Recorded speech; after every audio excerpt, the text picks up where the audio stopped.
Reiz krāsainajā pilsētā dzīvoja princese Elza.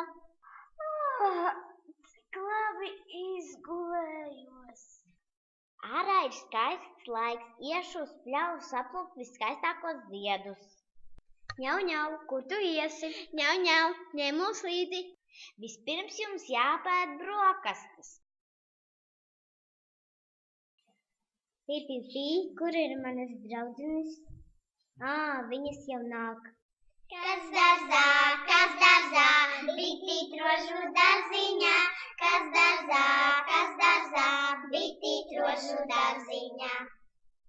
Iešu saplūkt ziedus, vienu baltu, otru sarkanu. Zzz, ej prom, tie ir mūsu ziedi. Kas tad tur?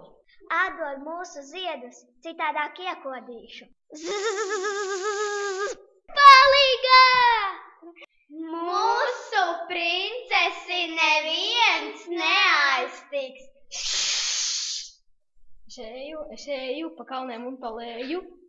Jāskrien palīgā. Atkāpieties! Slapens! Saņemiet! Palīgā!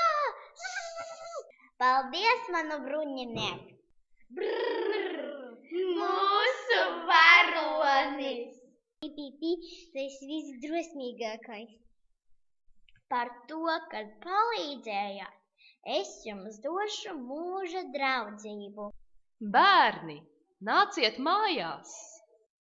Un tā princeses dzīva un krāsainā pilsēta kļuva vēl krāsaināka.